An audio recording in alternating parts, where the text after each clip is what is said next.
My poor sister. If only I had controlled my need for blood. Mary, someone will pay for what happened to you. For what happened to us.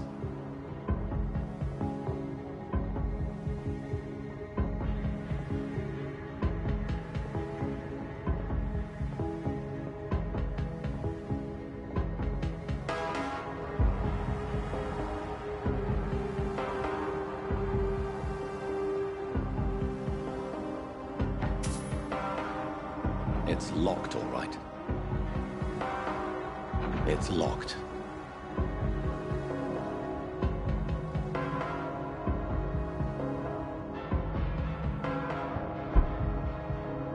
The dizziness from the jump. I can now control it. I cannot enter.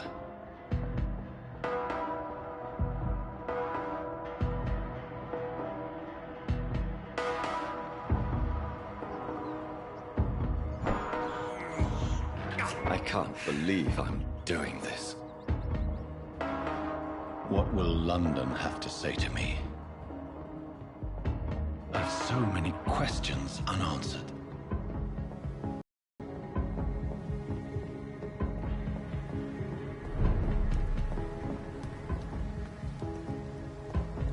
Another corpse. Have the very streets of London become a mausoleum?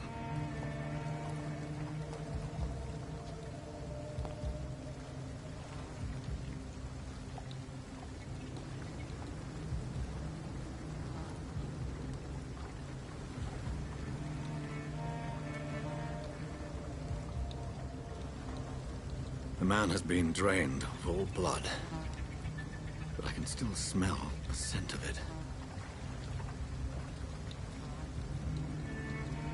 I follow the scent's trail.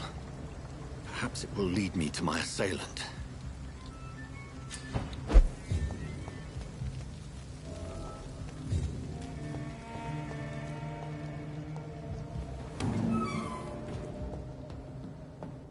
It's locked, all right.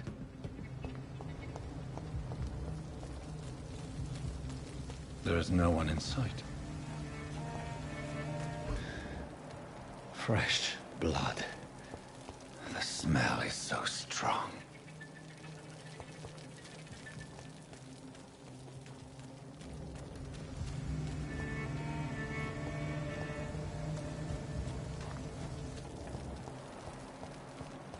Where has everyone gone?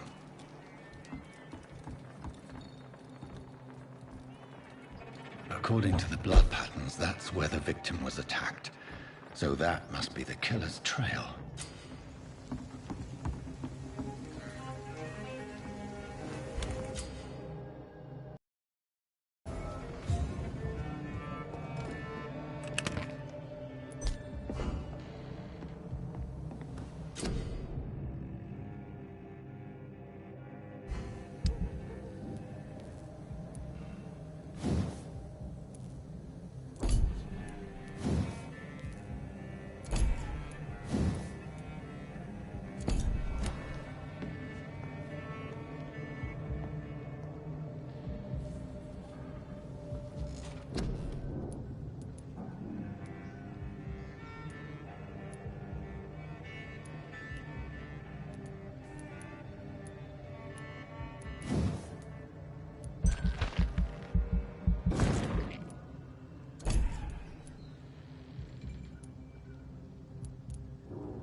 like I'm losing my mind. At last, a little As life. far away from this place as I can.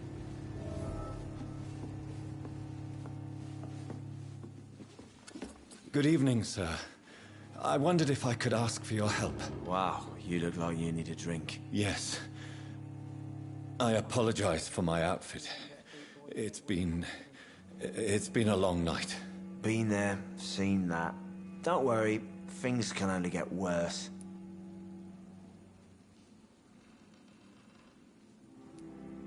Has anybody entered the bar recently? Can't say. Sorry. I spent the night making love to that gorgeous bottle, see? This is important, sir. Are you sure no one has come in here in the last few hours? I don't know and I don't care. This is a free country. People still have the right to come and go, don't they?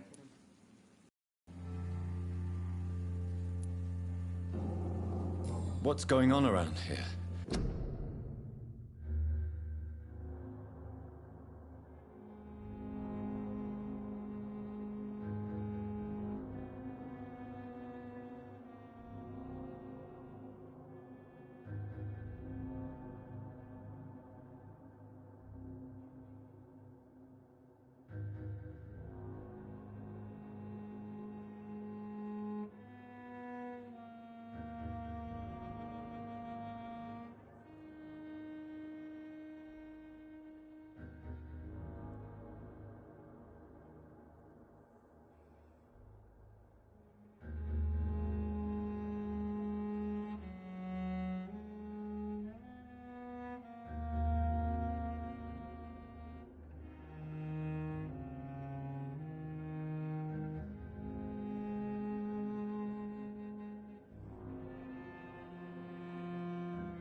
It's like everybody is hiding. You must be new here. Have you not heard about the murders? Everybody fears the return of the sewer dog.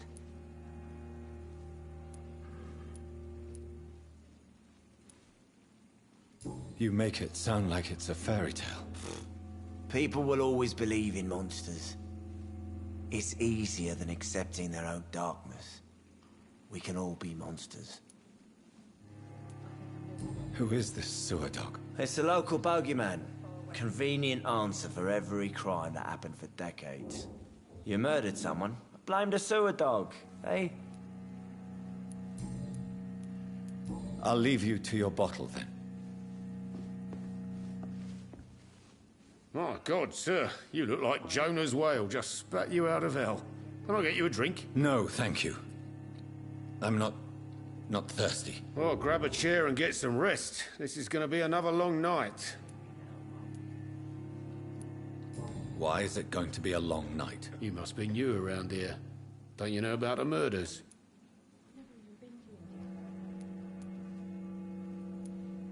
Tell me more about these murders. Every morning for the last few weeks, bodies have been found.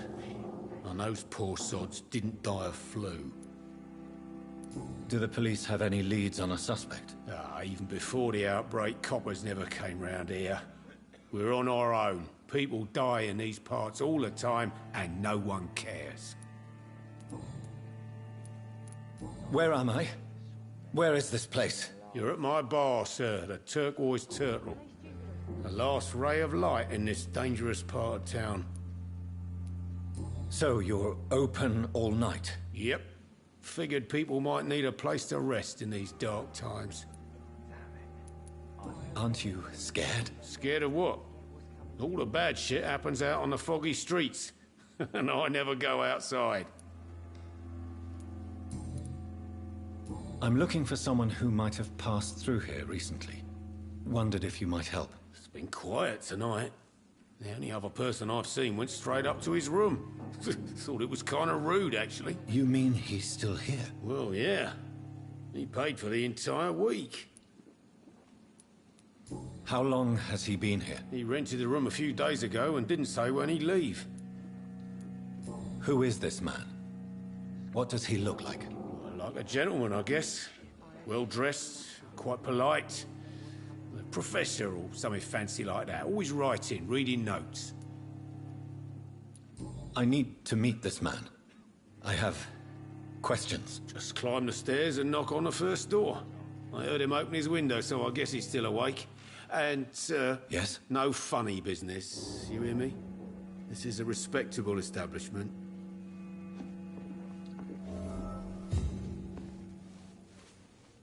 Hello, sir. Are you all right? Is there any way I can help you? I don't know. Maybe you could just talk to me. Maybe you prefer to speak with Tom, then. He's more agreeable talking to strangers. What's going on around here? Where is everyone? Too many dead, sir. First the epidemic, and now all these terrible murders. The murders. What can you say about them? Bodies found in the streets every morning. Drained of blood. It's just horrible. Some say the sewer dog is back. The sewer dog? What's that? No one knows. People have always disappeared around these parts. The ancients say it's the sewer dog coming out to feed. But now he's killing in the streets. What have you heard about the epidemic? There's a Spanish flu. Yeah, killed so many last summer. Thought we'd seen the last of it. Dozens dying every week. Are the authorities doing anything? Nothing. There are so many quarantine zones in London now. It's gotten really hard to travel across town. What is this place? This is Tom's bar, the Turquoise Turtle. I'm the barmaid here, Sabrina, if you want to know. Are you always open this late at night? No, it's only since the epidemic started. Tom thought that people may need a safe place to stay. You don't seem to have much business. Where is everybody? Well, most people are sleeping right now. And those that are awake tend to avoid going out. What with the murders and all. I just want to talk. I didn't mean to scare you. I'm not afraid, sir. It's just I've other customers to take care of. I only see one customer. Oh. Well, yeah, of course. I mean, I best check on them. I'll leave then. Thank you.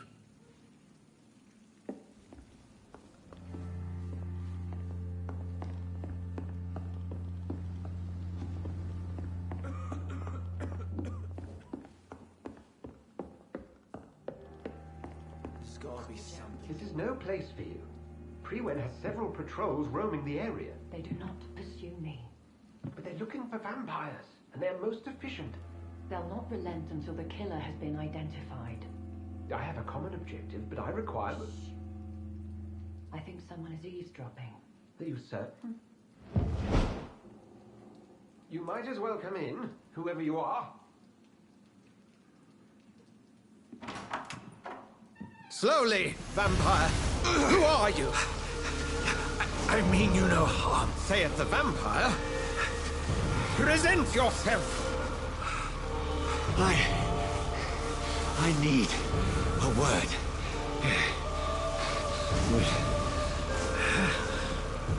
anyone.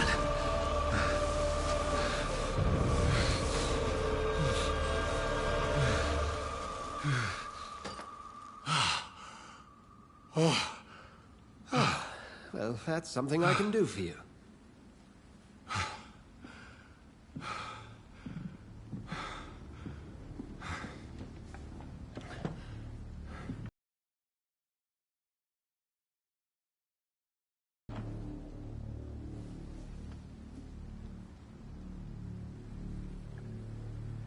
And who might you be?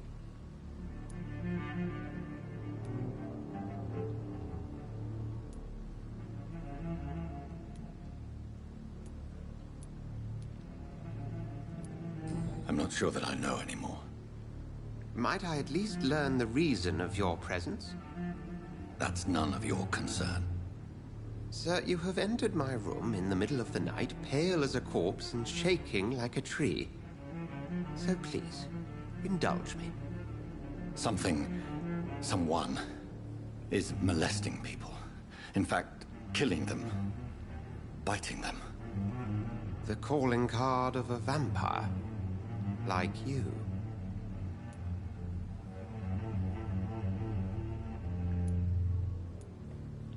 I've been hunted down in the streets and attacked. I'm a victim here, too. I believe you. Then if you are not a vampire, who or what are you? Dr. Edgar Swansea of the Brotherhood of St. Paul. I'm performing an independent investigation here in an attempt to understand precisely what is going on. What have you uncovered concerning the murders? It started a few nights ago. Rumors of violent murders. The docks have always been, shall we say, somewhat unsavory. But this is different. How different? A vampire is at work here. Famished. Reckless. It must be brought to ground, and quickly.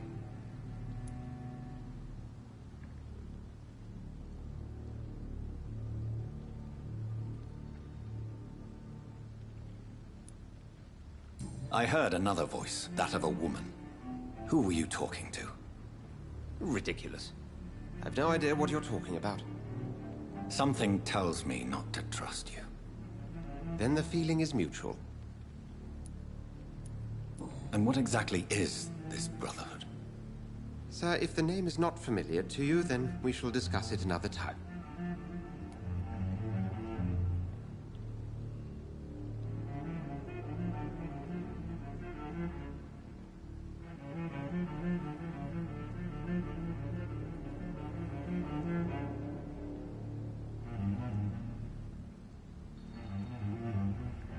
Then help me find the culprit.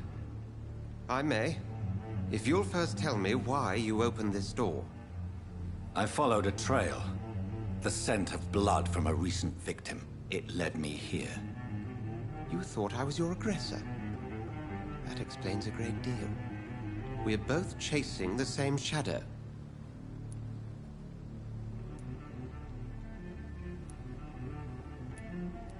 A shadow, indeed.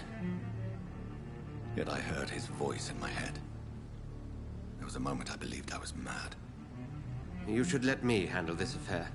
You've no idea what you're up against. No. I will find the monster. He is mine.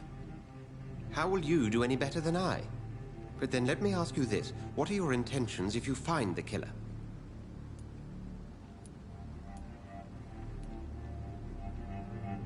I will at last have the answers to my questions.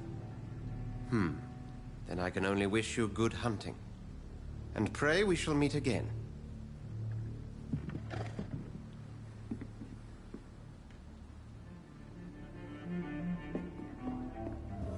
Them wet boot boys get what's coming to them. If Swansea is not my attacker, it means somebody else came here tonight. Someone must know something. It's a good thing you cannot see me now, Mom. Welcome back. Did you find what you were after? I can't say I have. Are you sure no one else came into your bar before I arrived? Hey, I told you, you were the only other stranger I've had. I think you're hiding something from me. I hide many things from many people, sir. That's what my job's about. Goodbye, Mr. Watts. Hello, sir. May I disturb you again? And you're still ugly as sin. I'll leave you to your bottle, then. I'm losing my mind. Evening, sir. Can I help you? I have a few questions for you. Well, if you must. I spoke to Dr. Swansea. He's not the man I'm looking for. Now, I want the truth. The truth? What do you mean? I suspect that someone else was here tonight, and I don't think Tom wants to tell me about it. I'm just the barmaid here, okay? If Tom says you're the only visitor we had, then you're the only visitor we had. I can feel your fear, madam. Please, tell me what's going on. It's Will. William Bishop. He came in here earlier tonight and he... Well, I thought he was going to clock someone. What happened tonight? He was dead drunk, as usual. But my God, his eyes... his face... He must have caught something awful. He shouted and cried. It was terrible. Why are you so afraid? I mean, his skin. His hands. I scrubbed every glass and every chair that he touched. God, I hope it's not contagious.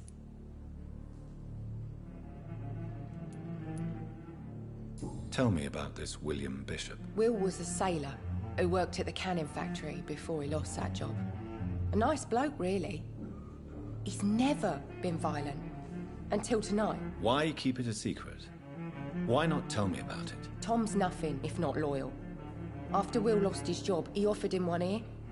They used to be good mates. But recently, well... Will started to get very aggressive. I see. Thank you for your candor. I'll be sure to talk to Tom.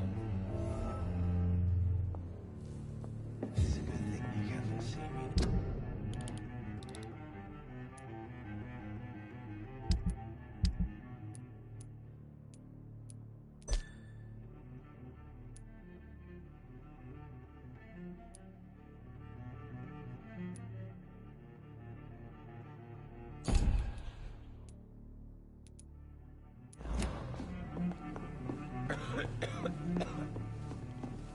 You again. What can I do for you?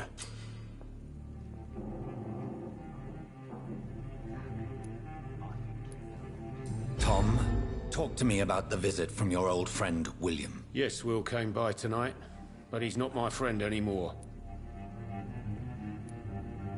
Why lie to me if he is not your friend? I didn't lie. I said you were my only unannounced customer, and that's the truth. Who is he? William. Just an old sailor who loves his gin too much. He worked for years at the canning factory before it closed. Is he dangerous? Yeah. Like many drunks, he's all bark and no bite. He can barely stand up most of the time. How was he tonight? Was he different? Sicker than usual, perhaps. He whined and mumbled about how mean people were to him and how he'd like to talk to me outside, and then he left when I refused. I need to find him. It's a matter of urgency. Do you know where he is? You could try his boat. It's up by the North Pier. He sleeps there when he's too drunk to get home. Please describe him to me.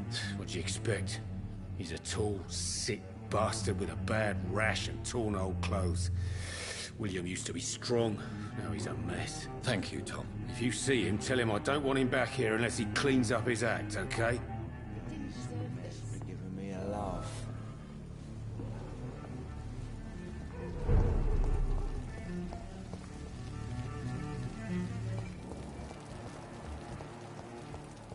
I will get to the bottom of this intrigue.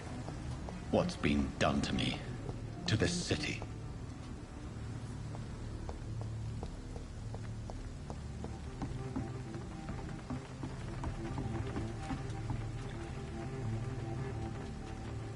The body is still warm. This man has just been drained of blood. This man was armed. He tried to defend himself. This corpse has been dried of its blood, just like the previous victim. What's this? Some sort of note.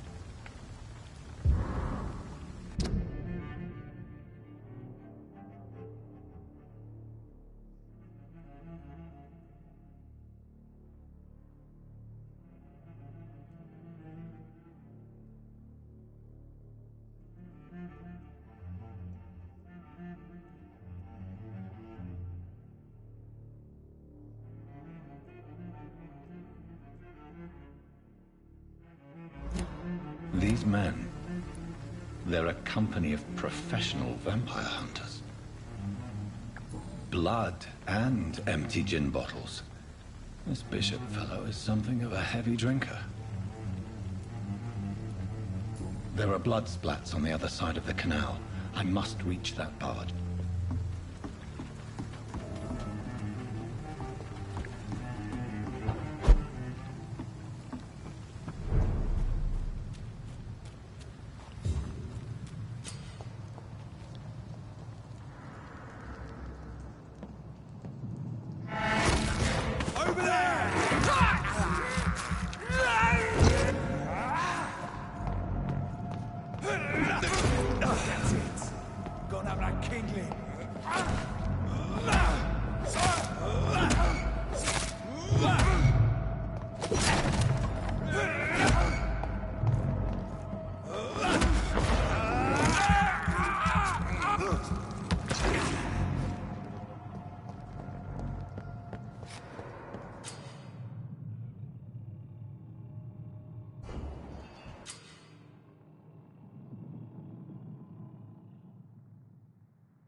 Human! Kill it!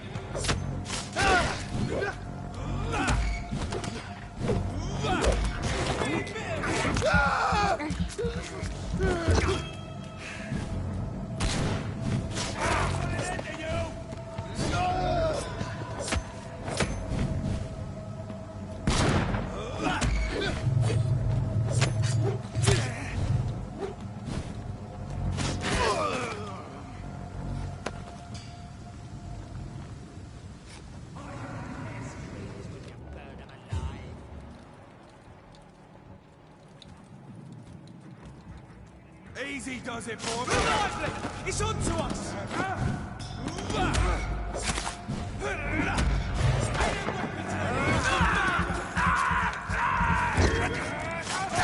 He's dead!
Over there!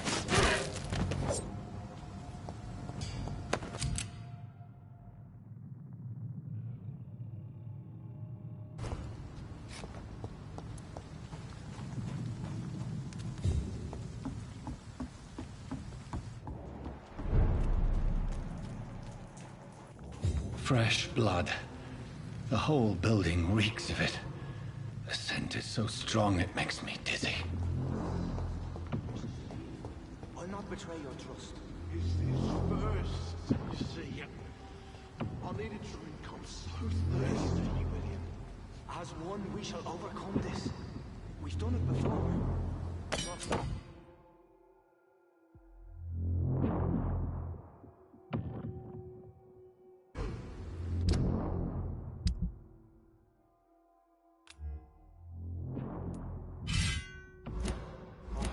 Outside tonight already and it did not quench my thirst. I must have more. Oh dear God, not again. William, please stop.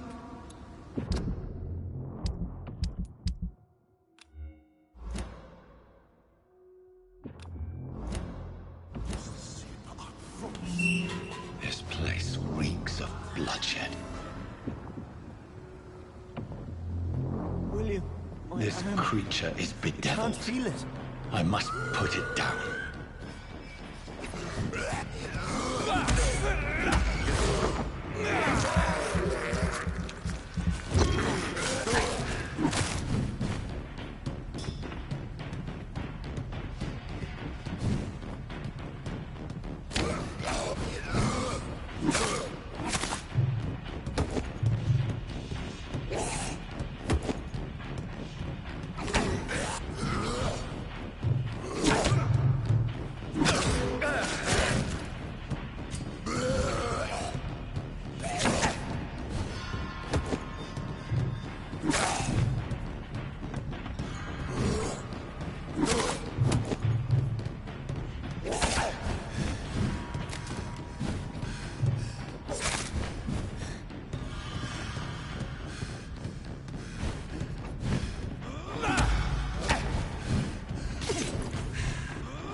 William was an honorable man. I could have saved him. Mr. Hampton, are you in there? We knew him well, another lost soul, a kindred spirit. Sir, listen to the sound of my voice. I'm a doctor. You're suffering from shock. I must return to my flock. They'll stray without me.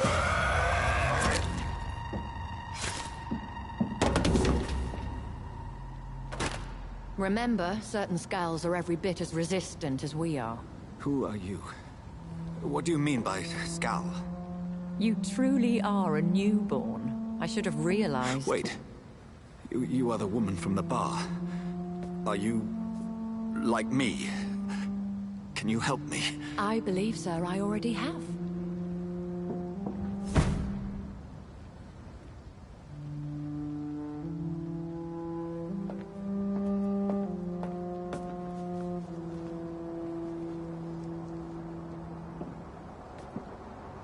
By George and the Saints, you've solved the mystery of these terrible murders. Patience, good fellows, I've come to offer help. Just give me a moment to secure my boat. We can leave this awful place. William was not the evil man they claimed. He was just taken by the thirst. He needed his drink. This man requires medical attention. We'll see he gets to the nearest hospital. No, please, I must tend to my fold. My flock needs me. There, sir. Go with the good Dr. Swansea. He's resourceful, and I'm sure he'll take good care of you. You'd best come as well. The sun is soon to rise, and you'll need a place to rest. I just need a moment. If I can learn something about what has happened to William, I'll be a step closer to understanding what happened to me.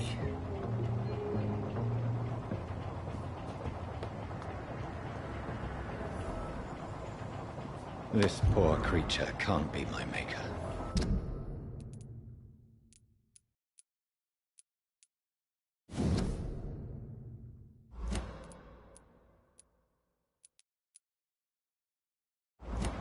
Could it be some subspecies of vampire? I must find a place to analyze the blood.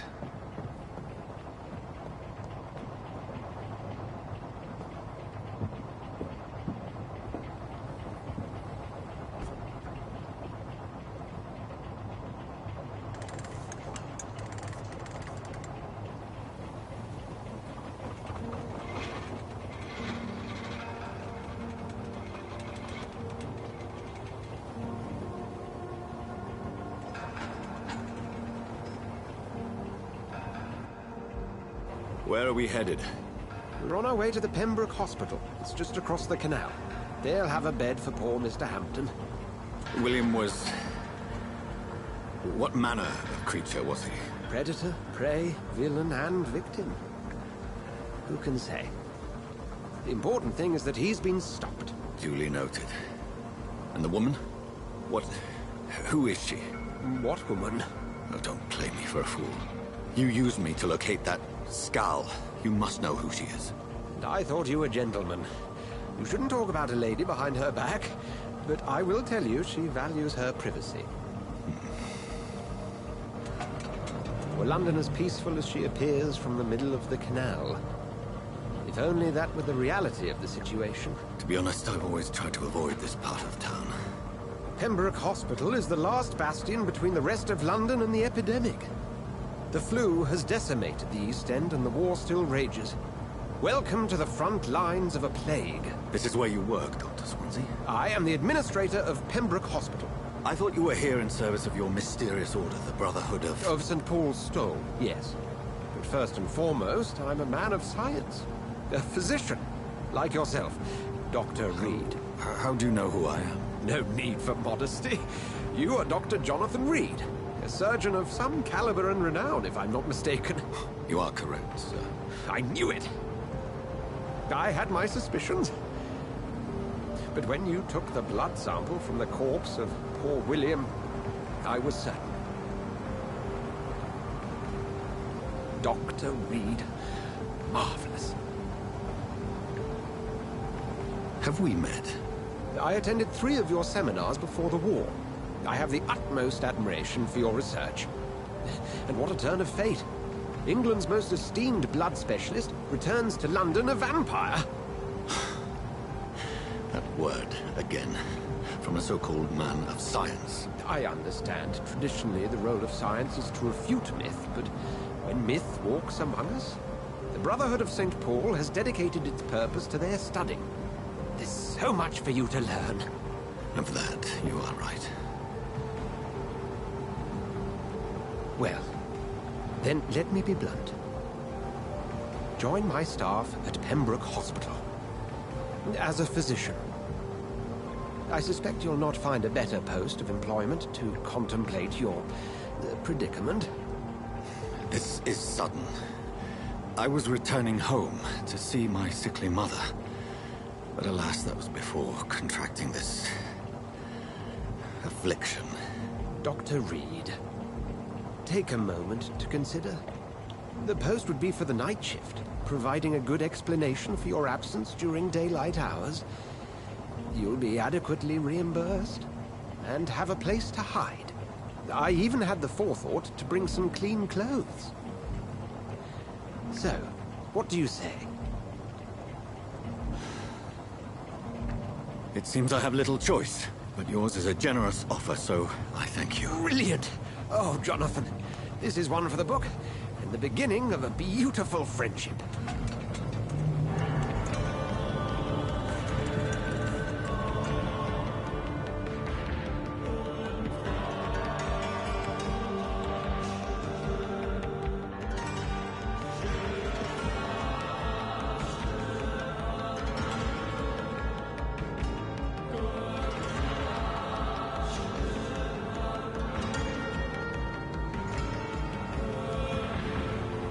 Dr. Swansea, thank goodness. I was beginning to be concerned. Worry no more, Nurse Crane, for I bring good news. Oh, Doctor, what a night. We lost 2 more patients. Nurse Scowl said she couldn't take it anymore and resigned. Yes, well, I'll make a new rota in the morning. In the meantime, find a good bed for Mr. Hampton. Be sure to pay attention to his needs. Of course, Doctor. Oh, and Dorothy? Yes, Doctor? Dr. Reed here has just returned from the front. He served King Country and will be joining us here at Pembroke. We're very lucky to have gained a surgeon of his talent, and one so experienced in blood transfusions. That is good news indeed, Doctor. Oh, yes.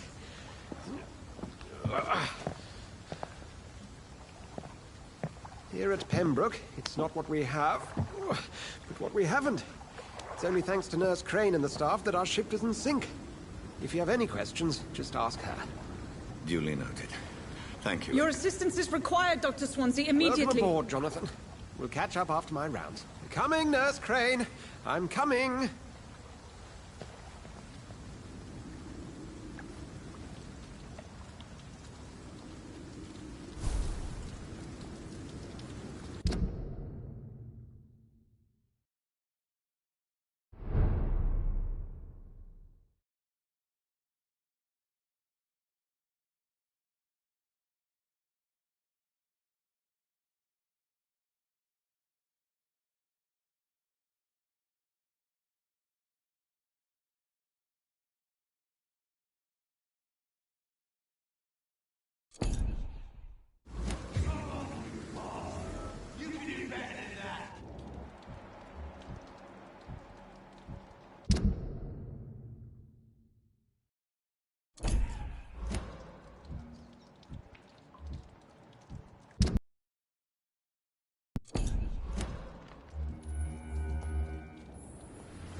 It's my turn!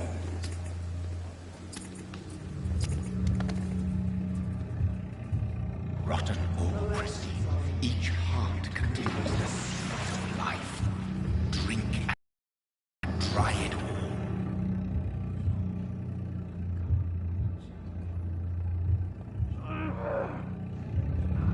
Bastard gave me a good time. Oh, come on, you bastard! I won't bite. Sir, please. You've lost too much blood. Calm yourself. You think I didn't notice? Stop your staring and get me to an hospital, you arse!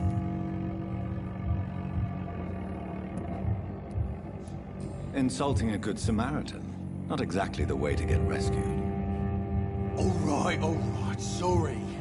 I am in pain here. My guts are spilling out onto the street and you're yabbering on. Yes. That's a very nasty wound you've got there. Take my word, I am a doctor. Dr. Jonathan Reed. Name's Clay Cox. I'd appreciate you helping me to a better place, Doc. Follow me, Mr. Cox. Let me assist you to that better place.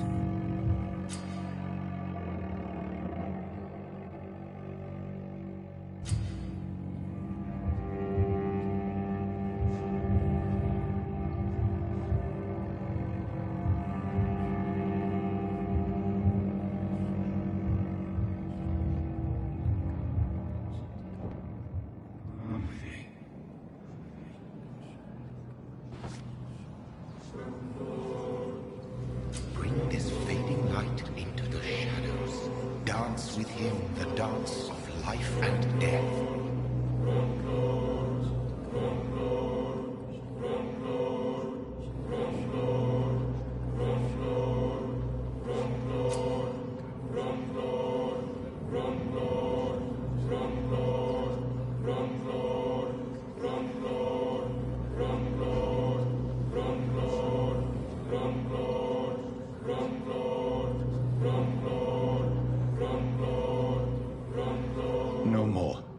Not tonight. Not like this. I will not take another life.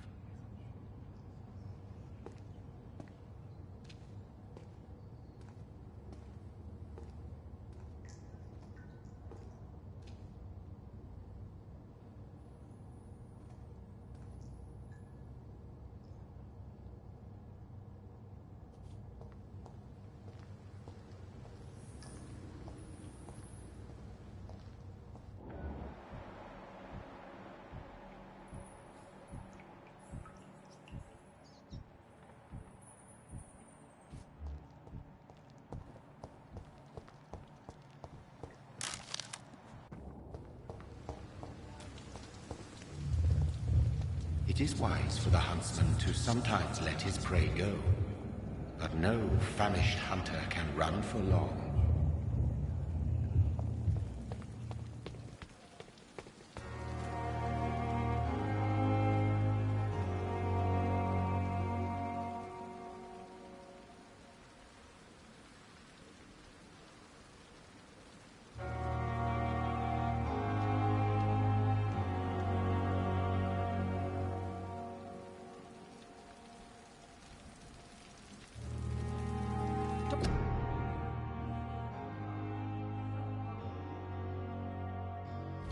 Asked me to collect you. Doctor, where have you been?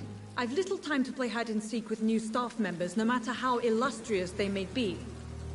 I found a wounded man by the docks. He answers to the name of Clay Cox. He requires urgent medical attention. Already making the rounds? That's the Pembroke spirit. I'll ask our porter, Milton, to bring him back immediately. Thank you, nurse. What can I do for you? Dr. Swansea insisted we provide you a quiet office. You'll find it on the second floor with your name on the door. Thank you. Nurse Crane, isn't it? Yes, Dorothy Crane. Welcome to Pembroke Hospital, Dr. Reed. Your office has been prepared. I would like to ask a few questions first. And Mr. Hampton, the patient we brought in, how does he fare? I gave him a sedative to help him sleep. Poor thing was in quite a state of shock.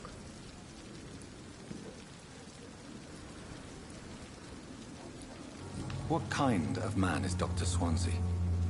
Well, you accepted the job from him. I thought you would have known about your employer. Apologies, I've only just met him the once. This is sudden. I've only just returned to England. Dr. Swansea is a brilliant surgeon and the most compassionate physician. It's right to assume Dr. Swansea knows far more about me than I do about him. You'll get to know him soon enough, and better than me. The administrator has better things to do than mix with us.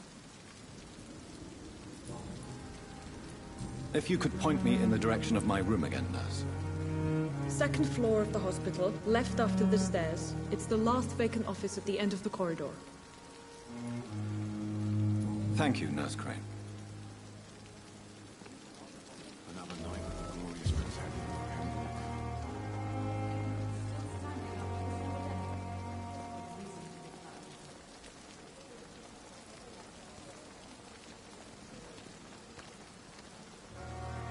Good evening, sir. I'm Dr. Jonathan Reed. I'm new here. I've already heard about you, Dr. Reed. I'm Milton Hooks, the ambulance driver for this shithole of a hospital. That's quite a blunt introduction, Mr. Hooks. You can call me Milton. I like to speak my mind, Dr. Reed. Perk of the job. Don't judge me, and I won't judge you. I'm not sure I understand what you're talking about. Well, I'm no doctor, but I'm pretty sure a gun can't be used as a surgical instrument. You have a keen eye. I learned to shoot during the war, and have carried one ever since. Old habits die hard. No need to explain, Dr. Reed. And if you ever need a better gun, remember, I may have something for you.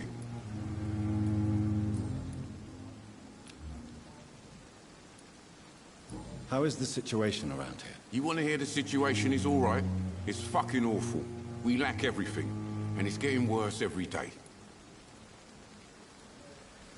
So what do you do exactly in this hospital? Apart from smuggling guns, I mean. I've been an ambulance driver since... too long, I guess. I bring sick people here night and day. It's a dirty job, but I get it done. most of the time. Since you're on the front line, how is the sanitary situation in this vicinity? It's a complete disaster. It's even getting dangerous to enter some streets or buildings. Even the locals attack you. It sounds like things have been a bit rough recently. What's happened? Yesterday I got attacked by the patient I was bringing here. I escaped through the hospital's garden, but a lot was running. You left an infected patient outside the hospital? That's incredibly dangerous. Go there yourself if you want, but be careful, Doctor. I'd rather not bring your dead body back.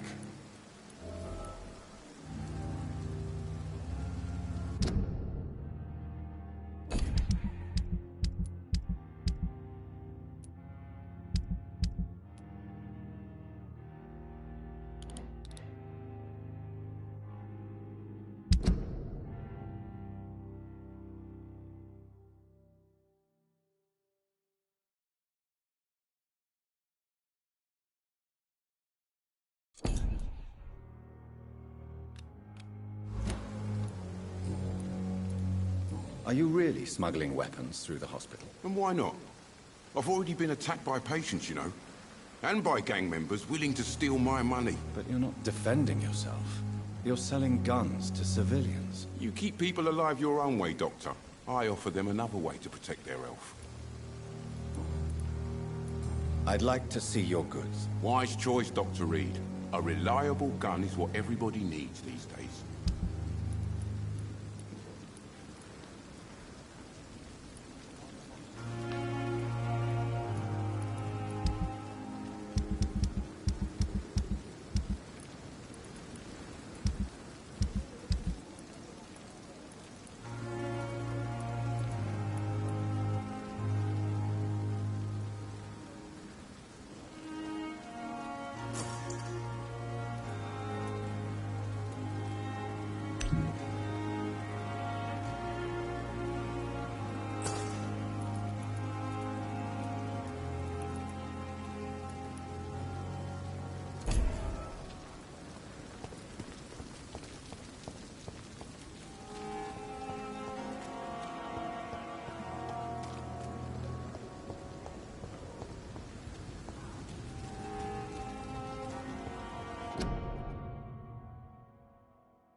Scowl voices in the garden.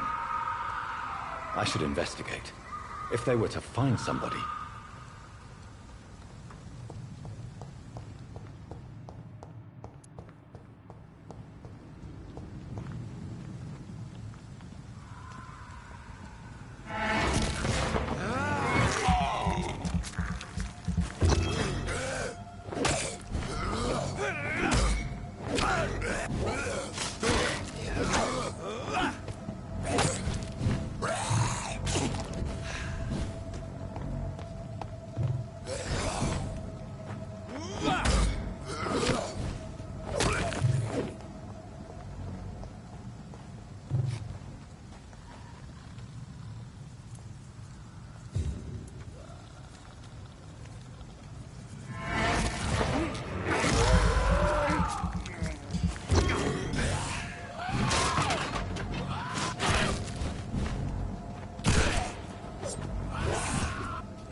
Good evening, nurse.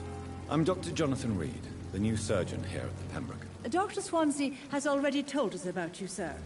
I'm Nurse Gwyneth Brannigan. Welcome to the Pembroke Hospital. Did he really? It's a good thing I wasn't hoping to keep a low profile. All members of staff have already read about your new blood transfusion technique. Dr. Swansea made sure of that. I see. Well, I'm a little surprised, but I suppose I'll just have to deal with this unexpected notoriety. You must know, blood transfusions are Dr. Swansea's primary subject of research. He is convinced it is the future.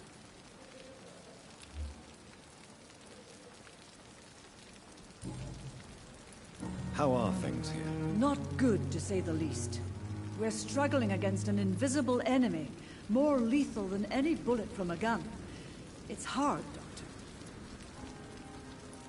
An invisible enemy? Quite a poetic term for a disease, especially from a nurse. Sorry, Doctor. These last few weeks have been exhausting. We could all do with a good night's sleep. Do you think this hospital can survive the epidemic? We are all volunteers here, and we're trying to hold fast, but how do we beat an invisible killer? Some nurses have already resigned. I'm not familiar with all the staff yet. Perhaps you could help me. Brilliant professionals, most of them. Dr. Swansea has a gift for recruiting talent. Most of them? Is there a problem I should know about, nurse? It would be inappropriate for me to speak ill of a colleague. Is there anyone that stands out? Well, I have never met someone as dedicated as Dr. Tippett's. He should be a standard for us all here. If only he were younger. Why should his age be a problem? I guess it's fair to say he's always pushing himself to the limits. He just doesn't know when to stop and get some rest.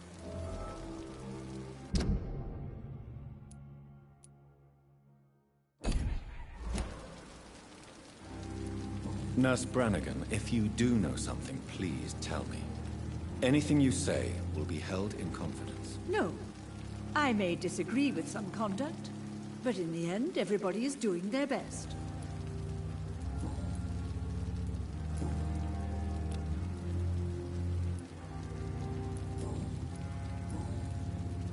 Goodbye, nurse. Call me if you need assistance.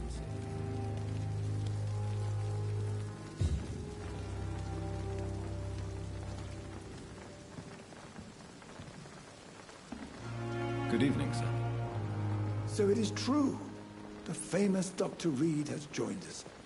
I can't think of any better news during these terrible times. Do we know each other? Actually, yes. We met once before, at the Rockefeller University in New York. Dr. Tippett's, yes, I remember. I was assisting Professor Carell in his research about coronary bypasses. He had nothing but praise for you. He was also very confident about your future. And look at you now. Eminent surgeon and blood transfusion specialist. What is the Pembroke Hospital situation? And please, speak freely. This hospital is not exactly the best of London. I'm sure you are used to working in a better environment.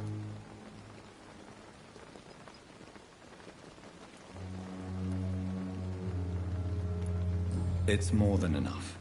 In any case, the personnel of a hospital are much more important to me than the building. Don't be misled by appearances, Dr. Reed. This hospital does not lack talented people. It just lacks hope.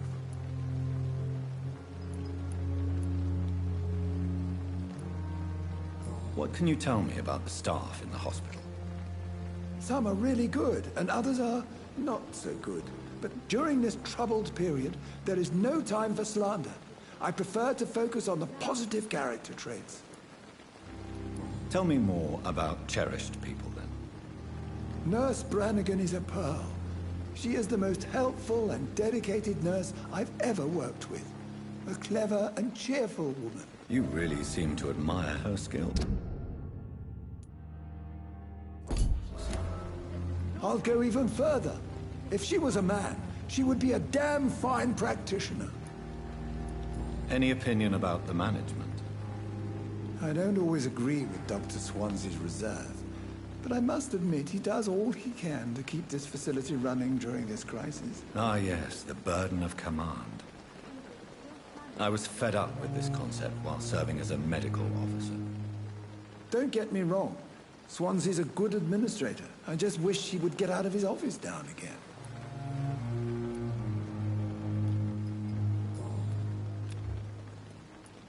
You're exhausting yourself, Corcoran. Maybe you should think about preserving your strength. No. We must keep on healing all those poor souls. We are the last rampart before chaos. Once more, unto the breach.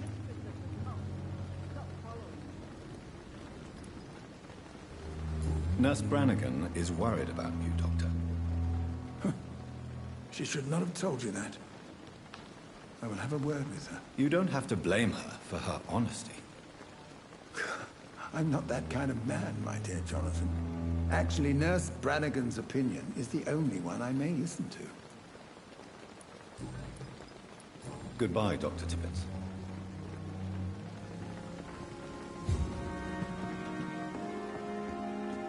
Good. We have no effective treatment for this influenza. We are horrific liars.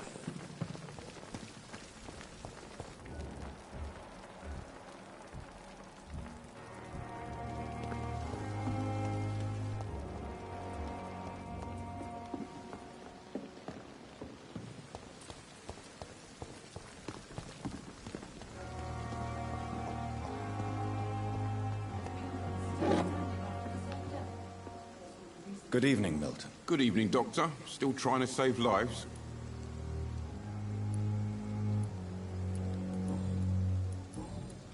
I have some good news, Milton. What? The epidemic's over? I retrieved your wallet, with all the money and a certain picture. Well, yeah, Pippa Hawkins is my girl. So what? Is it the difference of skin colour that bothers you? Not at all, Milton. Good. Please, take this money anyway, to remind you to keep your mouth shut. Not everybody is as broad-minded as you, Dr. Reed. I'd like to see your goods. Wise choice, Doctor.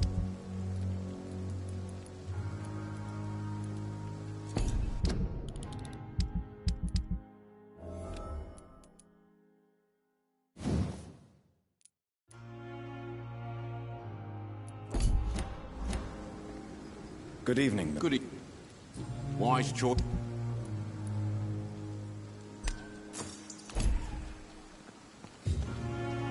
Dr. Swansea is right. This place seems perfect to conduct my research.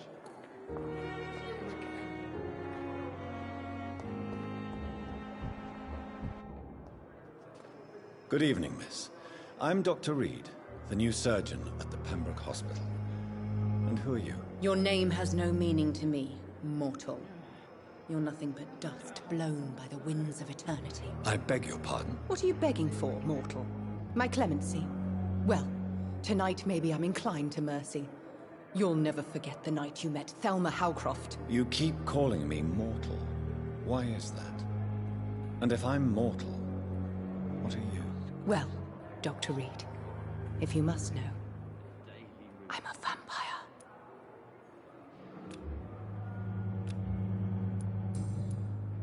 And why do you believe you're a vampire? I don't need to believe anything. It is what I am. It is what I feel within this hollow shell of flesh. Please, describe to me how you feel. What is it like to be a vampire? I can hear my body crumble from the inside as my flesh cracks and fades. I sense the last pulse of postulant blood within my drying veins. I need new blood. I see. Have you ever heard of Cotard syndrome, Miss Howcroft? Never. It's a mental illness discovered by a French neurologist named Jules Cotard. The affected patients are delusional. They believe that they are putrefying, that they are dead, a ghost or a ghoul. Or in your case, a vampire. Delusional, you say? Oh, sad and petty. Immortal. You can't even begin to understand the concept of immortality. And you think it is I who am delusional. I'm assuming you must be a patient here. Am I right, Miss Howcroft? It's only a cover. To hide from my enemies. I can leave whenever I want. As a woman, a spirit, fog, or bat. Who are these enemies you mentioned? Can you describe them? I cannot say for sure. But I sense their eyes on me from nearby. I feel them watching me every time I visit the garden near the morgue. The staff here are not your enemy. They're here to help you, to care for you. I'm not speaking of the doctors in white. I'm speaking of the men and women who hunt me. For I am a vampire. I see. Don't worry. These people will not find you here. I'll personally make sure they leave you alone. Thank you, mortal. But do not interfere with them, for you are no match for those that hunt me.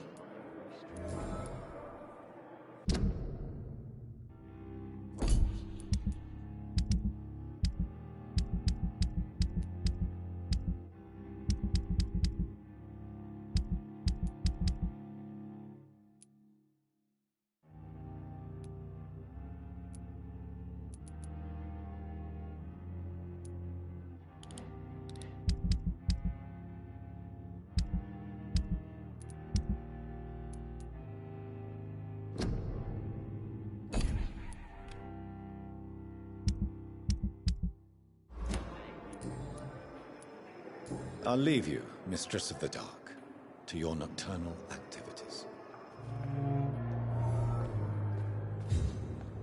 Good evening, sir. Can I help you? Unless you're here to fix my face. No. I don't think you can help me. I'm Dr. Reed. I've recently taken the position of head surgeon here. War injuries, am I right? You guessed right, Doctor. German shell took my pretty little mug right off. But they still call me Thomas Elwood. How is your stay with us, Mr. Elwood? Oh, it's bliss. I just escaped death in the trenches to be surrounded again by the moans of the dying. Can I ask you precisely why you're a patient here? It's the pain, sir. The drugs don't work. It just hurts under the scars, if you get my drift. Can I do anything for your pain? Nurses gave me a bunch of pills. No effect. Told you. It's like the flames are under my skin, burning away. Who is treating you? Is someone in particular looking after your case? Nobody since the old and tired doctor spoke to me. Started to think I was forgotten about. Wouldn't blame you. You don't seem worried by that. My face hurts so much more when I smile or cry. I've learned it's easier not to speak. But be assured I'm smiling inside.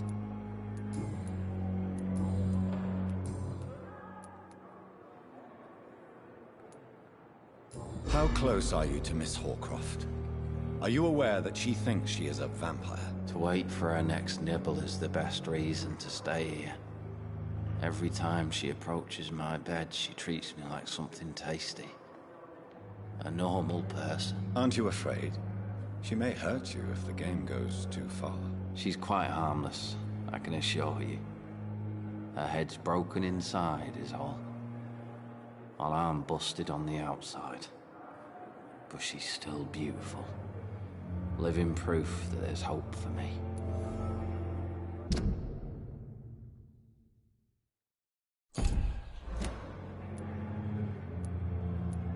So do you let her bite you? You know that's not sanitary. And why not? She's only supping a few drops of me blood. And the pain, it's real for once. She could decide to bite less willing patients. Then it's another good reason for me to stay here, Doctor.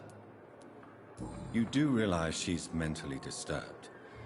It's called the Cotard syndrome. She truly believes she's a vampire. In her madness, she never refers to my scars.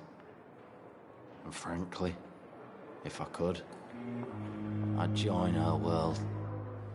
It seems much more fun than the real one. Where were you stationed, sir? Did you serve for long? I really don't want to talk about all this shit. No offense. I was pushing too much. I served in France myself. I just wanted to know what happened to you. You were an officer, weren't you? Then I doubt we fought the same war, sir. No offense. Goodbye for now, Mr. Elwood. Fear and disgust on every street corner. The daily routine. Good evening, Mr. Hampton. How do you feel? Dr. Reed, is it? Oh, sir, I must apologize for my behavior. What do you mean? I was not myself in the factory. Fear and exhaustion made me say awful things to you, I'm afraid. You remained perfectly nice and polite. A little delirious, perhaps. But who wouldn't be after enduring an abduction? Thank you, Doctor. That's a relief. Now all I need to do is rest and return to my flock.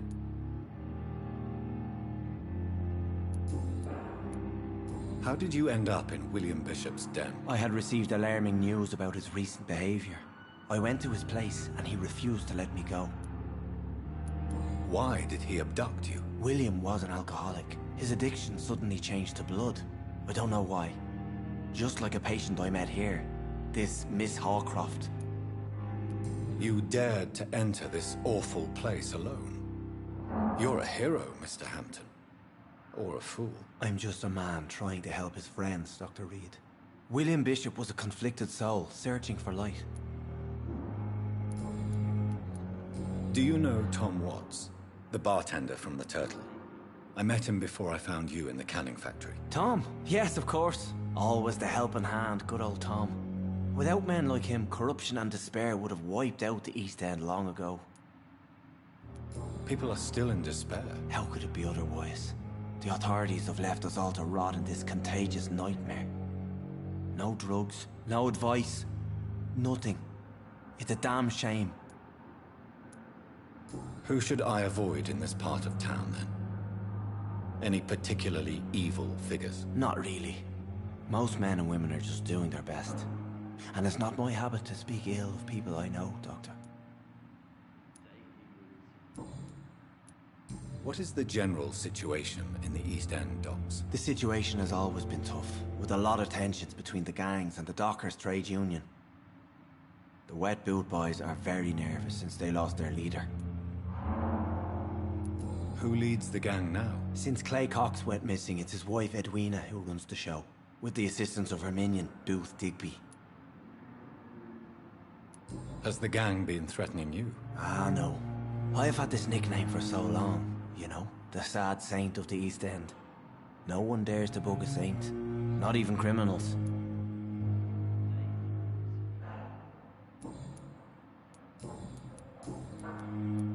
What do you do for a living, Mr. Hampton?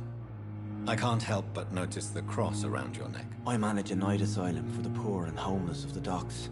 And I try to guide the lost and hesitant on the right path to our Lord.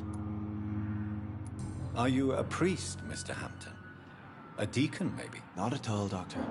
I'm just a man of faith willing to preach the good word. Why didn't you use your cross against William Bishop? To repel him somehow? That's a very strange question, Doctor. A cross is no magical token, if that's what you were trying to say. Not mine, anyway. Have you made friends since you arrived? Not really, but I recognize Miss Harriet Jones. I knew her when she lived by the docks. That poor woman had such a miserable life. You never came to see her here at Pembroke? Receiving visits when sick can be an important part of the healing process, you know. We're not just bodies. You're preaching to the converted now, Doctor. To be truly honest, I thought she was dead. She left the docks many months ago. How do you feel, Mr. Hampton? Medically speaking, I mean. I feel exhausted. Beyond exhaustion, actually. William drank so much of my blood in his madness. I feel empty. You're in good hands here. Dr. Swansea is well versed in blood transfusion, and I'm sure he'll take the best care of you. Thank you, sir. I believe all I need is rest. And then I can go back to the people who need me. Goodbye, Mr. Hampton. We'll talk again later.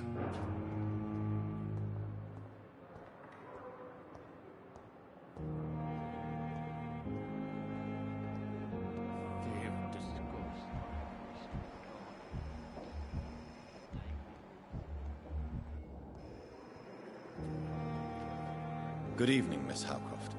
How are you tonight? I need blood, Doctor. Warm, rich, vibrant blood. Who are you really, Miss Howcroft?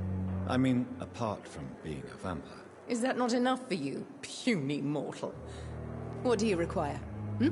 Proof of my powers? I'm curious to know who you were before becoming a vampire. No, it was such a long time ago, I don't remember. Centuries of unholy life can have strange effects on one's minds, you see? Tell me, Thelma, why do you feel so attached to Mr. Elwood? Why him? I'm not sure, Doctor. I think we have a bond of some sort. We've both suffered so much. He's the only mortal I find interesting. Do you plan to make him a vampire too? Of course not. How could I inflict my curse on anybody else? I'm not that cruel, Doctor. Would you say you and Mr. Elwood are romantically involved? No. No, Thomas is a delicate soul. Even though he disguises it. But I am not the woman he needs. No, for I am a vampire, Doctor. I'll leave you, Mistress of the Dark, to your nocturnal activities.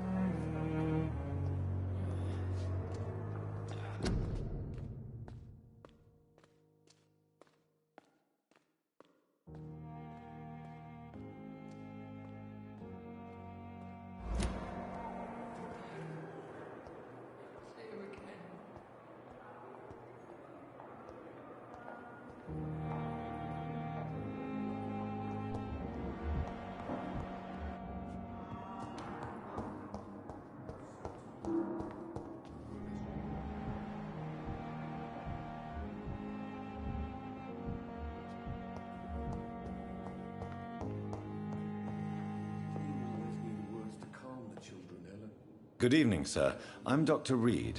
I believe we're going to be colleagues. Reed? Yes, I've been informed about your arrival. I'm Waverly Ackroyd. Welcome aboard, I suppose. Does my arrival inconvenience you in some way, Dr. Ackroyd? Let us just say that I don't particularly share Dr. Swansea's enthusiasm for hiring you. What we need here are reliable professionals, not overrated dabblers. If you have a problem with me, Dr. Ackroyd, please feel free to tell me. Dr. Swansea has imposed your presence on this hospital without asking anyone's advice. The benefit of his position. But I don't agree with it. I know we've never met before, but I believe this hospital could use all the help it can get. You will agree with that, I'm sure. Oh, but I have heard about you, Dr. Reed. Of course, you can't say the same about me, since I have not wasted my time courting the press.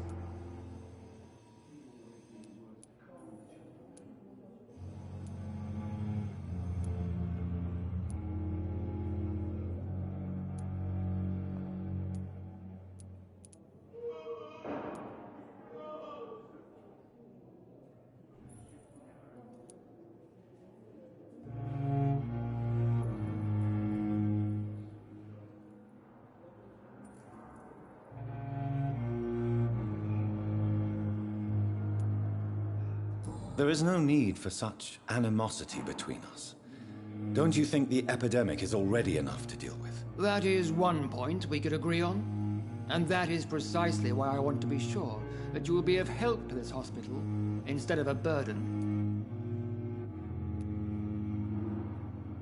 Since your tenure in this hospital is longer than mine, perhaps you can tell me more about this place. Let's just say I'm tired of the carelessness around me.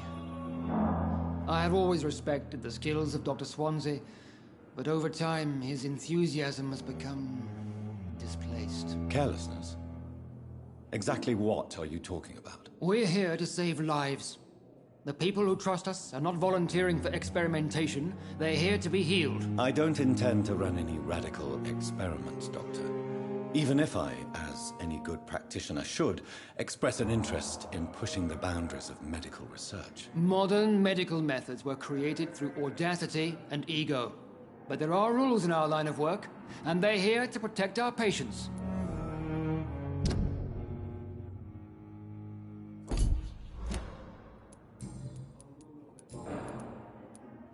I don't know what you've heard about me, but I have already proved my value as a practitioner. I don't question your skills, Dr. Reed, but your motive.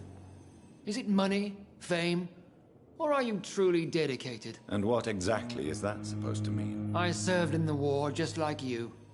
But unlike you, I did not use the wounded to play the modern sorcerer. Be careful what you insinuate, Dr. Ackroyd. I only want you to admit you used those men to improve your theories.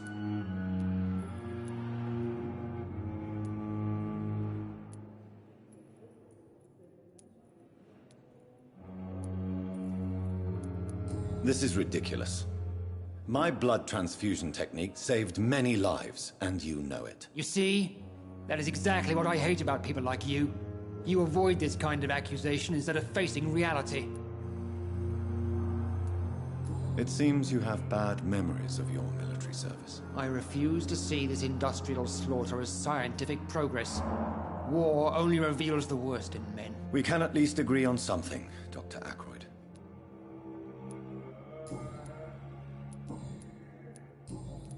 Thank you for your time. We'll talk later. As for me, I'm a blundering idiot. This hospital seems to be falling apart. But in the circumstances... Good evening, sir. I'm Dr. Reed. May I help you? I don't know if a third opinion is needed. Your colleagues are already arguing about my condition. I see. Would you mind telling me more about your situation? I'm Harvey Fiddick. All I want is to get me bloody arm fixed properly. Tell me about yourself, Mr. Fiddick. I'm just a regular guy waiting to get his arm fixed, so I can return to work and to my family. I was more curious about what you were doing before being hospitalized. I'm a carpenter, and a good one too. But that means I need both arms to feed my family, Dr. Reed. Are you satisfied with your treatment here? Well, it's clear that I've chosen a bad time to be injured. Forgive my bluntness, but you seem overwhelmed by cases of the flu. I won't lie to you about it. I'm afraid we are. Are you sure you don't want to operate yourself, Dr. Reed? I have the feeling you're very capable. And your colleagues seem to think so too. In other circumstances, you would be right. But for now, I don't think I can take on the responsibility. My apologies. Tell me about the doctors who are arguing about your case. Strickland and Ackroyd. They both want the best for me, but there's a lot of pride there. Doctors are no different from carpenters, it seems. What do you mean? I often had professional arguments with rivals on a building site. Difference is, I disagreed about wood and nails, not flesh and bones. Goodbye for now, Mr. Fiddick. I'll see you later. I will not let you down, my boy. And still more coming. How can we be sure we're making a difference? Good evening, Doctor. I believe we're going to be working together. Dr. Reed. Dr. Swansea informed us of your arrival, but I could not dare to believe we'd have such good fortune. Such an honor, sir. Thank you. And you are? I am Thoreau Strickland, Dr. Thoreau Strickland. I'm a great admirer of your work, Dr. Reed. Please, could you tell me something about yourself? I'm a great admirer of your work concerning blood transfusion, Dr. Reed. I run my own experiments. I'm convinced it's the future. What made you choose to be a doctor? I'm not ashamed to admit you and your work have inspired me. I am honored to have the opportunity to work by your side. It's always a pleasure to share scientific and medical knowledge with someone eager to learn. I'll be glad to help you if I can. This epidemic may be the century's most terrible disaster, but I'm convinced that we, as doctors, are the only ones able to defeat it. I based my technique on my mentor's research. He helped me perfect my method. What is yours? I'd rather not talk about it. For now, it's just theories and first approach. My process is purely experimental and unsuccessful. As long as you're cautious and methodical, you may remain empty-handed, but you won't fail. You're not the first one to warn me, but I am convinced knowledge is the main weapon against the ravages of this epidemic. What do you think of Dr. Ackroyd's aversion to modern medical methods? It's a shame he's so narrow-minded. Dr. Swansea taught me that science is about exploring uncharted territory. I'm convinced that's true. With the influenza and all that's going on, you should put your differences aside, don't you think? Why is it so difficult to work together? I believe that if Dr. Ackroyd had been the one to discover the transfusion process, he would be the first to recommend its use. So you believe it's just a question of jealousy and pride? Dr. Ackroyd is as proud as he is blinded by his obsolete concept of medical science. What can you tell me about the Pembroke? Well, it has always been an honor to work with Dr. Swansea. But with your arrival, I can't think of a better opportunity to learn about blood transfusion.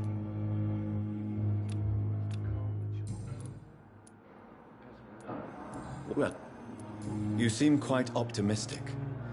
It's a rare and precious attitude in these difficult times. I'm convinced that this epidemic is a test of endurance and dedication for us men of science. Questions remain about our capacity to resolve the situation. True.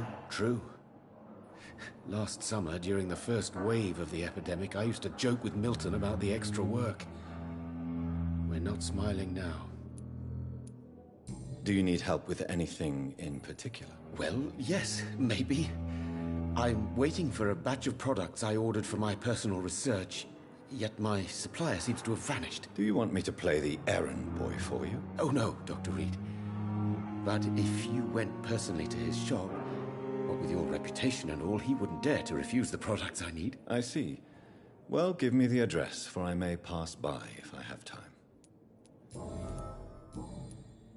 Goodbye, Dr. Strickland. I will not let you down, my boy.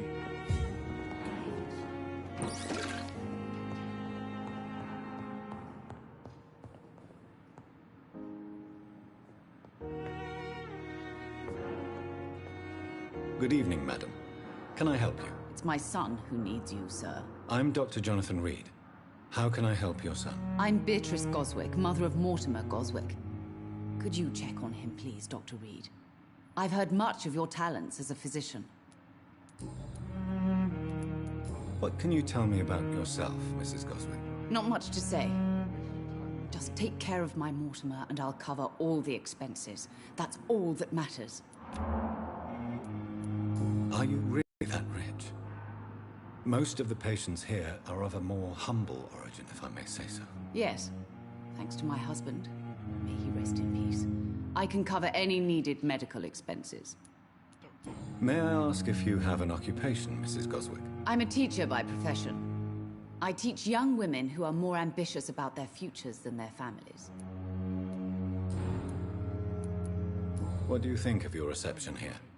Any complaints? I have had the uttermost reservations about this hospital since we arrived. But we had no other choice, considering the state of emergency. Is there something in particular that's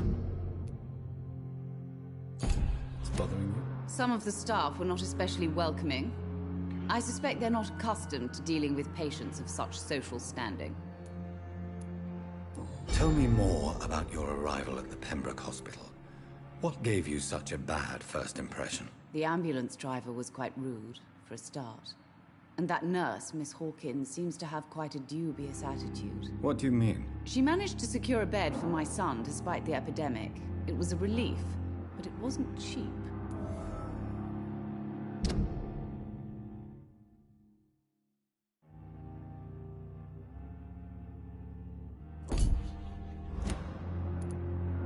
She charged you for a bed? Yes, and I paid without question, considering the urgency of the situation.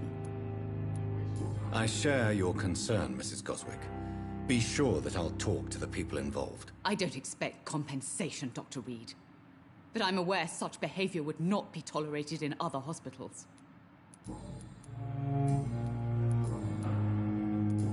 Goodbye, Mrs. Goswick. Good evening. I'm Dr. Reed.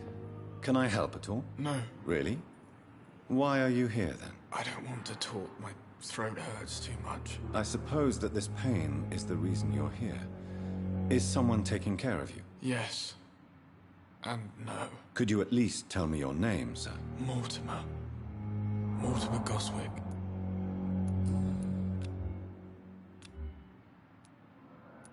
How painful is your throat, Mr. Goswick? So painful I'd rather not talk at all, Doctor. I'm sure you realize a doctor and his patient have to communicate, sir. Would it help if I gave you some paper and a pen? Not really. I see. Then maybe it's not just your throat that hurts, Mr. Goswick. Perhaps your sore throat is just the consequence of something more hurtful. Yes, maybe. But I don't want to talk or even write about it now. Why did your mother have you hospitalized here? She seems convinced this is a bad hospital. My mother just wants the best for me. She won't rest while I'm here. She'd go all the way to hell and back to help me.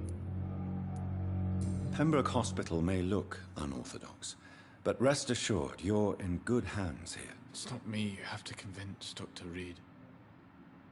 It's my mother. Is your mother bothering you? As your doctor, I can ask her to leave you alone if you would prefer. That's tempting, Doctor. But you have no idea what my mother is capable of. She would tie herself to my bed if you asked her to leave.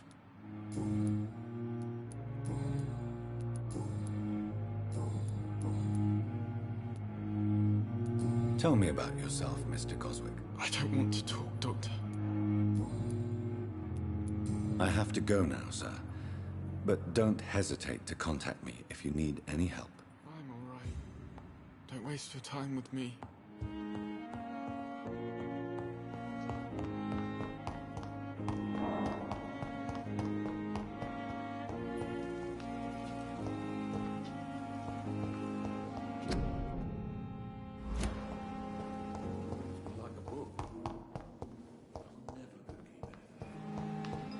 Thelma Howcroft said she was being watched by vampire hunters.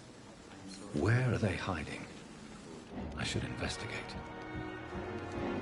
Very angry about this unfair situation. I managed to arrange to have you buried in the same mass grave as your wife.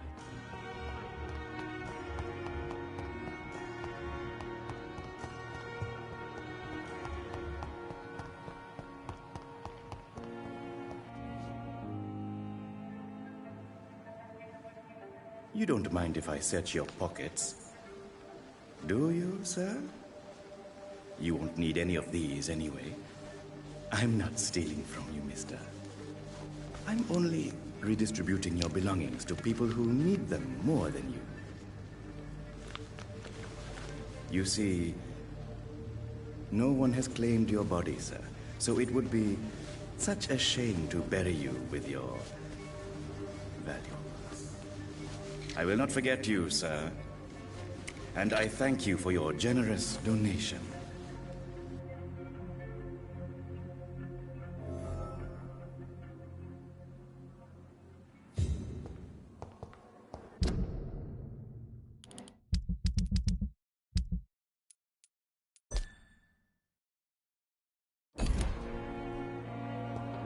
It's locked.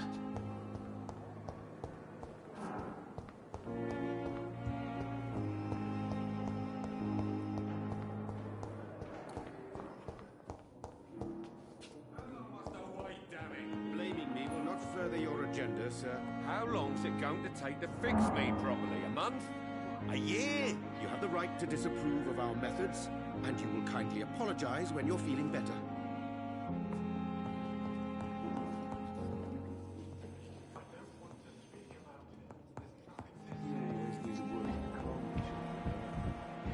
As for me, what a bloody idiot.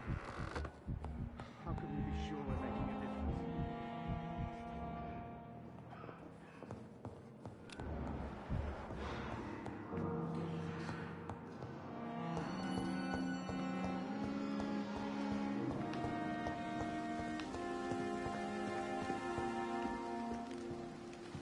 It's locked, all right.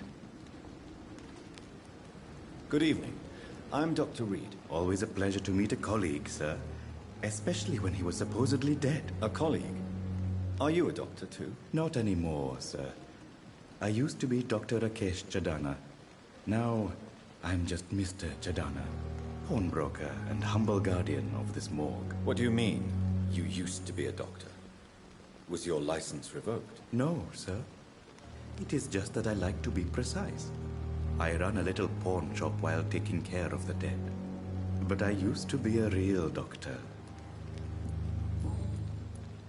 Are you afraid or uneasy being surrounded by so many corpses? Why should I? These bodies are empty vessels. Flesh left to decay. Poof. No soul anymore. All gone.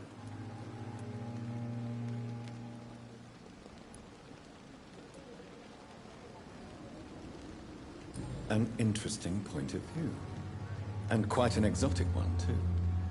Most people fear, or at least have a respect, for dead flesh. Sir, as a medic during the war, I learned to face my death and the death of others. It's the pain we have to tame, not death itself.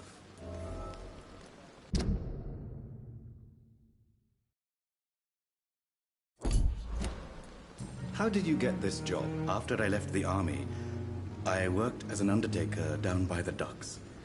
A dangerous place with many an unpleasant business there. Milton Hooks helped me get a job here.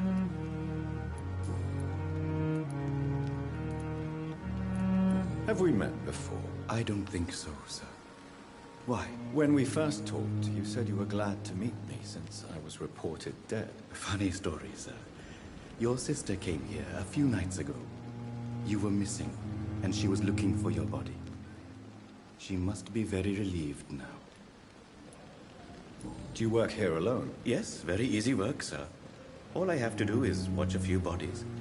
The situation was very different when the main morgue was still open.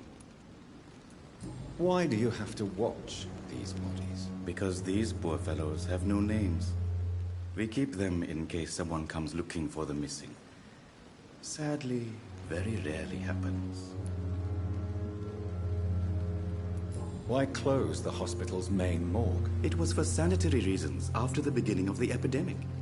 Cadavers had to be moved to the nearest mass grave.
A pawnbroker? I expect you get all types of people here. Yes, sir. All kind of people. For I sell all kind of goods.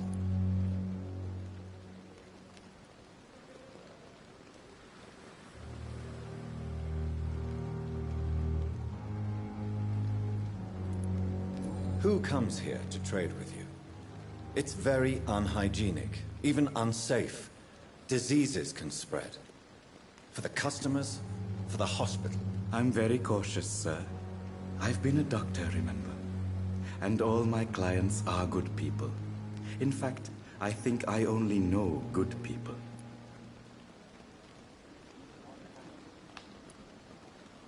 What kind of goods? With the quarantine, it's not always easy to buy things. So I trade, I exchange. Some people sell, some others buy. I like to help. Since you're not afraid of dying, do you believe in life after death, Rakesh? No. I believe we must do all the good we can while alive. For our time is short, and the obstacles are endless. Do you think you would enjoy immortality as a concept? I don't think so. Don't mistake me. I love life, and I'd like to live a long life. But everything has to decay, sir. even goodwill.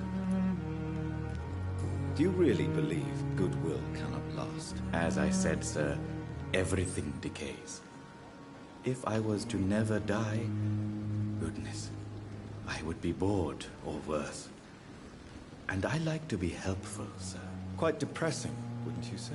Yes, but the good news is, we'll all die before losing our humanity, sir. So you're ready to die? No, I'm not. I don't fear death, for I won't see it. What troubles me is the pain my death will inflict to those I know. You're a wise man, Mr. Chidana. No, Dr. Reed. I am a foolish man. But I like to think otherwise.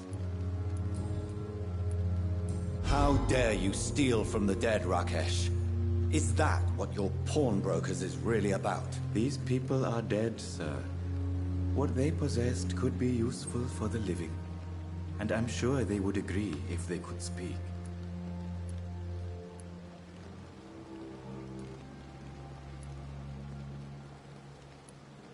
You should show respect for the dead. What about their loved ones who may treasure these items you sell? The bodies I watch over are the unwanted and undesired, sir. I would never deprive anyone of their family artifacts. Please show me what you have to sell. Of course. It's just trinkets and curios, really. But I'm sure they can be useful.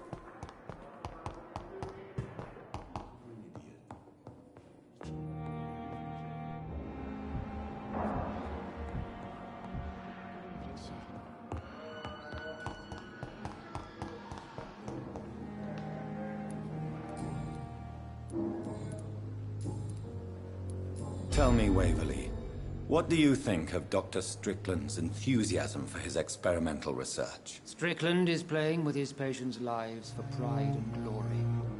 Now that, sir, is unethical. Are you thinking about something in particular? Harvey Fiddick needs delicate surgery. I believe we should stick to the usual procedure, but my young colleague obviously disagrees. And are you not afraid that your rivalry with Strickland may be blinding you? Rivalry? I guess you could call it that. But I will never be childish enough to let my personal feelings affect my judgment. Why do you wish to lead this surgery? I strongly believe that Mr. Fiddick should not be butchered to test an unproven procedure.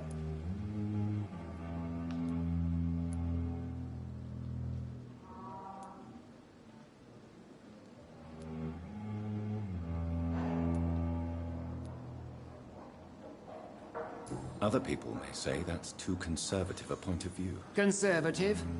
And what are you going to say to Mr. Fiddick if he loses his arm because of the operation? Because that's what's going to happen if the surgery is a failure. Thank you for your time. We'll talk later.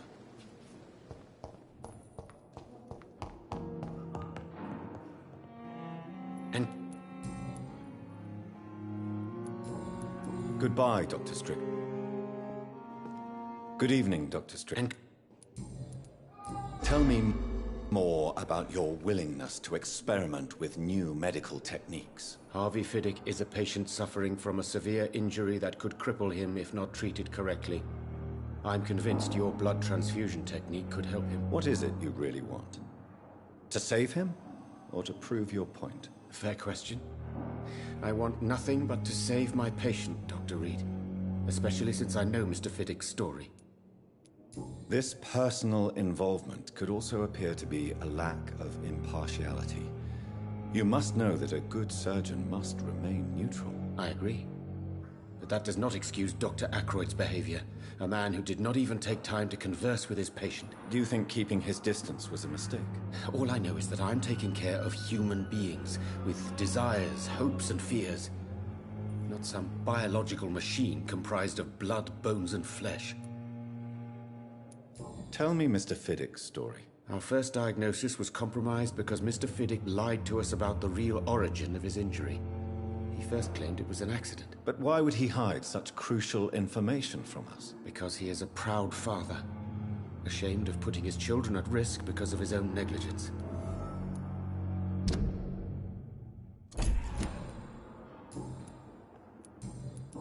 Goodbye, Dr. Strickland. I'm never could keep anything from her. Good evening, Mr. Fiddick. Good evening, Dr. Reed. Any news about my operation? Tell me about your injury, Harvey. Why do you feel so guilty about it? My wife died because of me. And now I may lose everything because I've been careless enough to hurt myself. What an arsehole.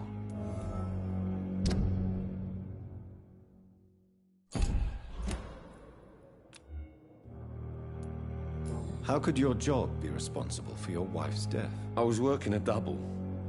She went out to bring me a hot meal and got caught in a German bomb raid. You can't hold yourself responsible for your injury, Mr. Fiddick.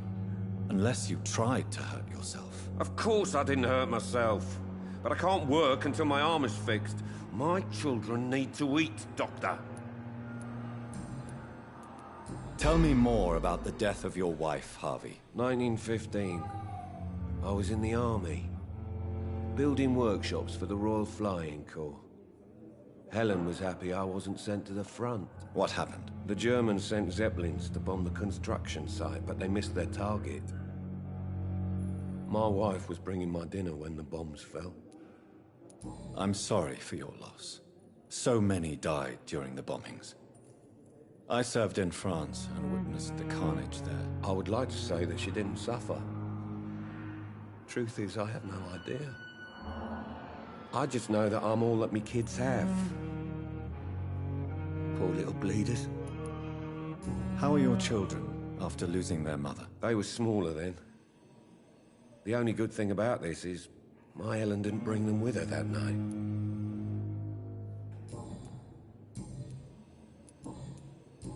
Goodbye for now, Mr. Fiddick. I'll see you later.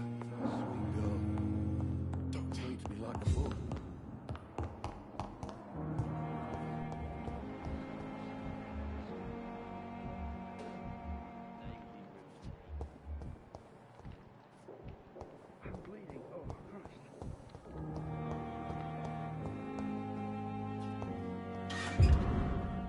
It's locked. Good evening, nurse. Good evening, Doctor. I don't think we've been introduced yet. My name is Pippa Hawkins. And I'm Dr. Jonathan Reed. Dr. Swansea has recently offered me a position in this hospital. Well, it's a euphemism that your help will be appreciated, Doctor. How would you describe the situation at the Pembroke Hospital? It's serious. The flu is wreaking havoc amongst the staff and patients. You must get a hold of yourself, nurse. Sorry, I'm exhausted. No one has any idea when this epidemic will be over. Nurse Hawkins, the Spanish flu won't last forever. Even the Black Plague didn't kill everyone. I wish I could believe you. How long have you been a nurse? Well, long enough to see that the epidemic is winning. And no matter how qualified you are, don't tell me you'll change.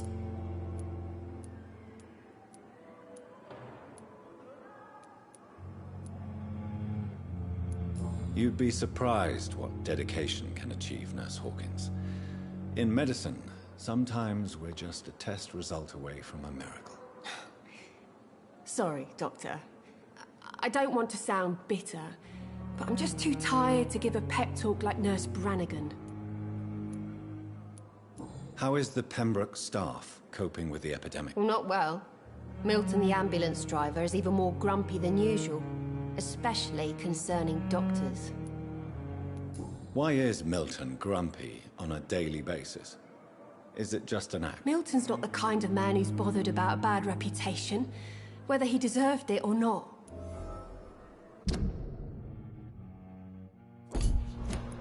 Why does Milton dislike Doctor? I don't know. Just ask him. But be warned, Milton is not the chatty type. Pepper, I know you're very close to Milton Hooks. Yes? Milton Hooks is my man. If you want to report me for that, just feel free, Doctor. I have no intention of reporting you, Nurse Hawkins, but are you aware of the risks? The rules say I won't be allowed to work as a nurse anymore. But here at the Pembroke, we break rules all the time. Is he worth the risk? Hey, I'm no perfect woman, and Milton is not the finest bloke, but we do our best to get by. That's all any of us can hope for nowadays. Goodbye, Nurse Hawkins.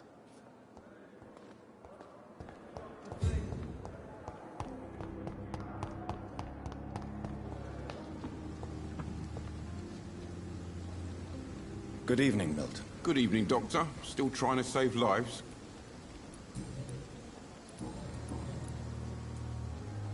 Why do you have such a mediocre reputation among your colleagues, Milton? Fuck them.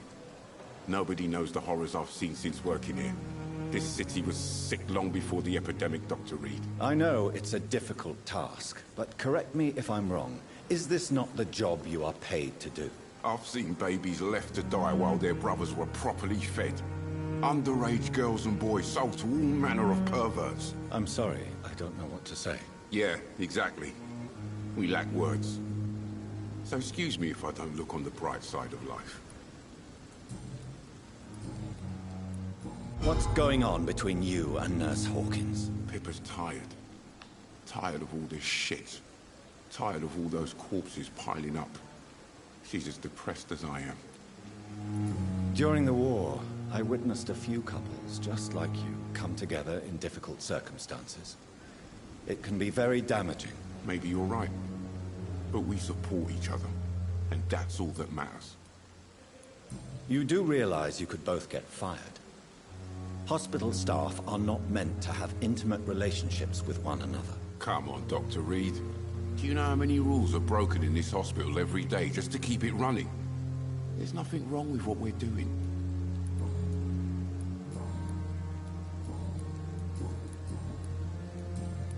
Goodbye, Milton.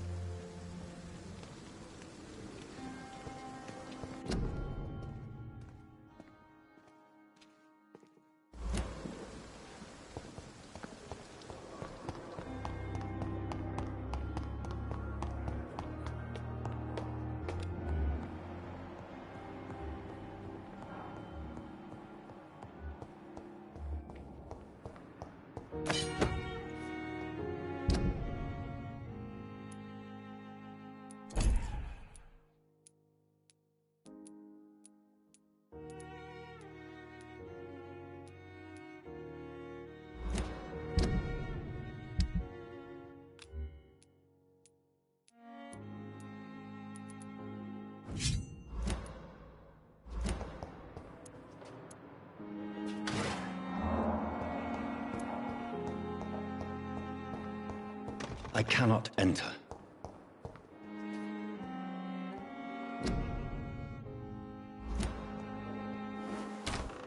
This must be the place.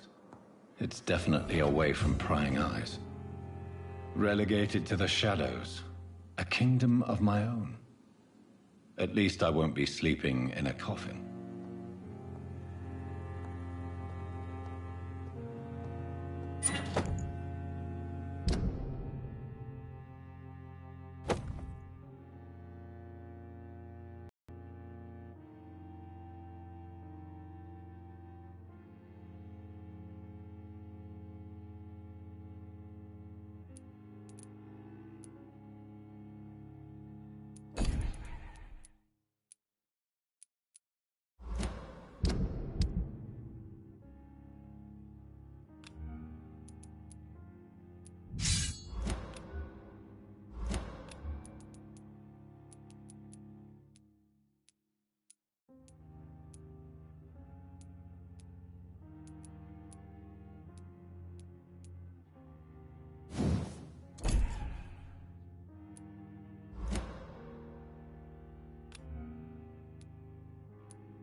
William Bishop's blood is much more unstable than human blood and shows extensive mutation.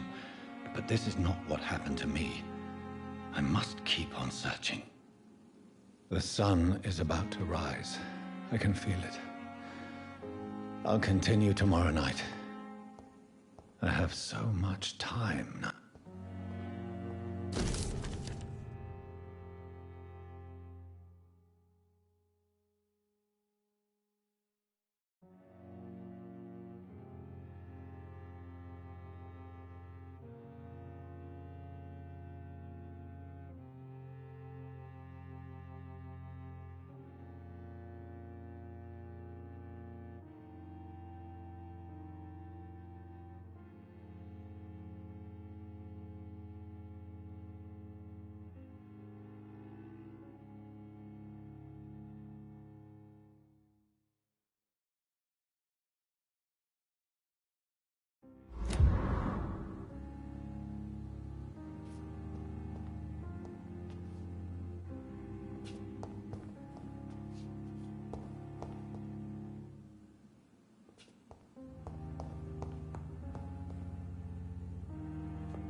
If I'm to stay here until my research is complete.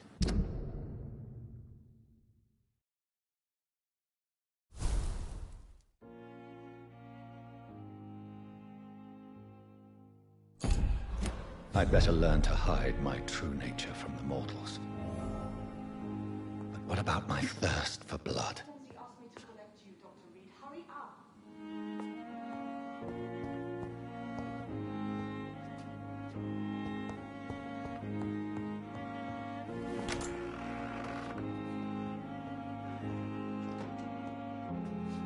Yes, Nurse Crane? How can I help you? I'm so sorry. I know Dr. Swansea wanted you to rest, but we have somewhat of a crisis. A crisis, you say? Our supply of antiseptics is nearly depleted. I was hoping there was another box up here, but...